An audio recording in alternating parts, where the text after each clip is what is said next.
This week on American Farm and Country Today, Doc Sanders is on the road to meet Rob Jocelyn, current chairman of the American Soybean Association, to talk about that magical crop. And we're back at the Columbus Zoo where we catch up with Harry Peechy to talk about the elephants display there. And Doc Sanders has food for thought. All this week on American Farm and Country Today.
I'm here today with Harry Peechy at the Columbus Zoo, and we're obviously in the elephant enclosure. Harry, tell us a little bit about the elephants that are here with us. Okay, what you see in the picture right now is 3 Asian elephants. This is Phoebe, Connie, and Biko. Biko is Phoebe's 2-year-old calf. He was born here at the Columbus Zoo in March of 2009. These are Asian elephants, as I mentioned. Highly endangered species of elephants. The other 2 species actually are African species, also considered endangered, but the numbers are a little bit higher.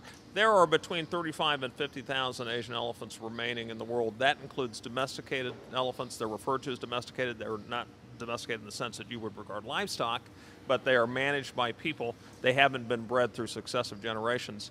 The problem, 50,000 may sound like a lot, but the problem is that the largest populations are 2,500, 3,000, and when you talk about genetic issues, you know, homozygosity, things like that, that really becomes a problem. Right. So let's, before we move into reproduction and that sort of thing a little bit, tell me a little bit about the size of these guys. What do they weigh and how old are they and that kind of thing? Well, Biko, again, is the youngest, and he is just over 2 years old, and at 2 years old, he is touching 2,500 pounds, so he's very, very big. He was born at just over 300 pounds, and he has averaged about 2.5 pounds weight gain per day, so which is a great production rate. So the older cows, Phoebe was born at a facility called Ramat Gan in Israel in May of 1987, so she just turned 24.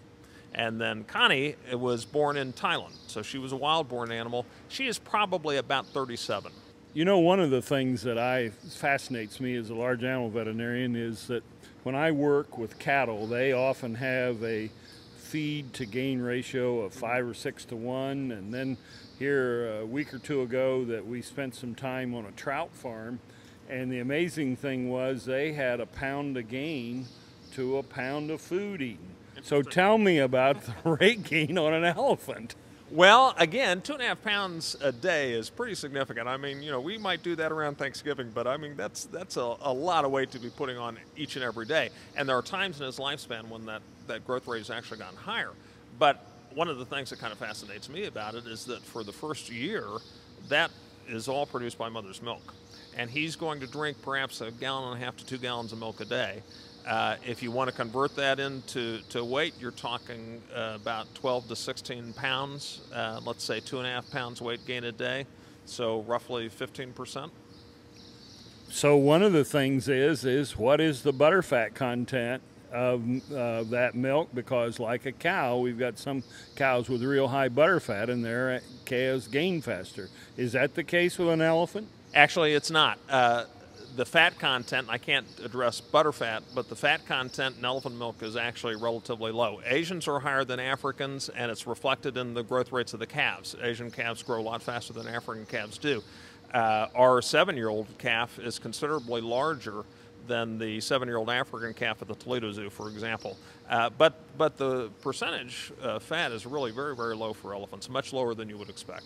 So he's gaining 2.5 pounds a day.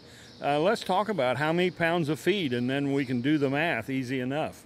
Well, for him, it's kind of a floating target when you talk about feed, because the amount of solid food that he eats in a day fluctuates wildly on a percentage basis. He only recently started getting his own ration of grain, and that was just to keep him from making Mom angry, because he was starting to eat Mom's grain. She would let him do that. She's a great mom. But in the process, he would play with it.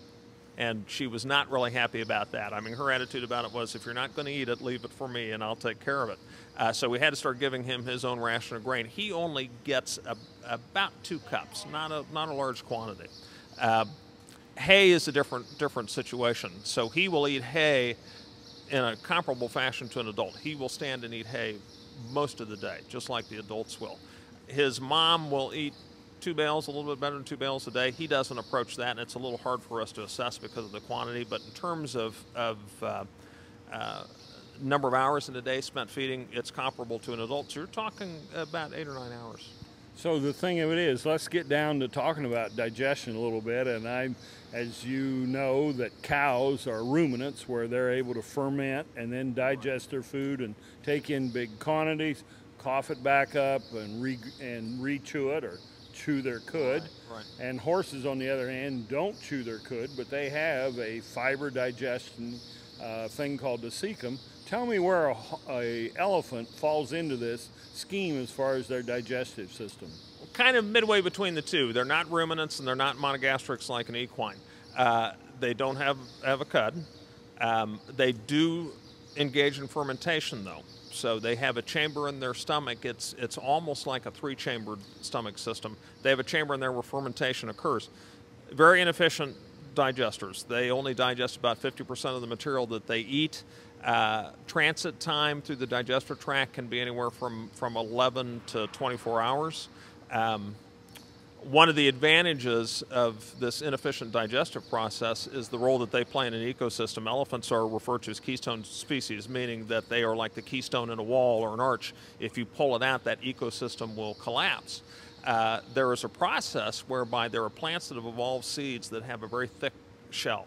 It's protection against predators, because trees have predators as well. Animals that come and eat seed keep those trees from reproducing and propagating themselves. If an elephant eats the seed from one of these plants, and there are about 260 plants that have been identified that require this event to occur, if an elephant eats a seed from one of these plants with a very, very thick shell, the digestive process will soften that shell, but it won't destroy the seed. So what you end up with is a seed that has a shell that's been weakened enough so it can germinate, and it's nicely packaged in a little bolus of fertilizer. So they are important components in forest regeneration. They actually contribute to forest migration. If you could look at a part of Africa over a period of 50 years and identify percentage that was savanna and percentage that was forest, in 50 years you'll see the forest actually move. But if everything is in balance and you have the right number of elephants and they aren't affected by humans or any other kind of predation, you'll see that percentage stay the same, but the forest will actually shift in location, as will the savanna. When they eat the trees, they create the savanna. They move on, they deposit these seeds that have been prepared for germination, and you get new forest. That's really fascinating. Now, let's talk about elephant reproduction a little bit. I'm a reproductive specialist, and so I always like to know the nitty-gritty of that. Tell me about how old are they when they become sexually mature, how long a pregnancy is, and I know a couple of these answers, but nonetheless, it's very fascinating. Well, pregnancy is probably the one that people are most familiar with and most interested in, it seems. Gestation is just under 2 years. For Bodhi, Biko's older brother, was about 21 and a half months. It was just a little bit longer for Biko. In terms of sexual maturity, typically in the wild, and there's a social influence on this, females don't become reproductively capable until they're in their teens, and males a little bit after that. But physiologically, they can become capable of reproduction prior to that. And reproductive ability in elephants is determined, or the onset of reproductive ability is determined by size, not age. So with some of our elephants that have been born in zoos, for example, Bodhi Biko's older brother, he is probably mature now at 7 years of age. If he was living out in the wild, he would probably be 20 before he got that opportunity. He started going into must, which is a phenomena that's analogous to retina deer, when he was 3, incredibly young. His sire started at 6.5. That was the youngest onset of musth that we were aware of. Prior to that, bulls in the wild may not start until they're 20. Harry, thank you for joining us today. Oh, you're more than welcome. My pleasure. We enjoyed it.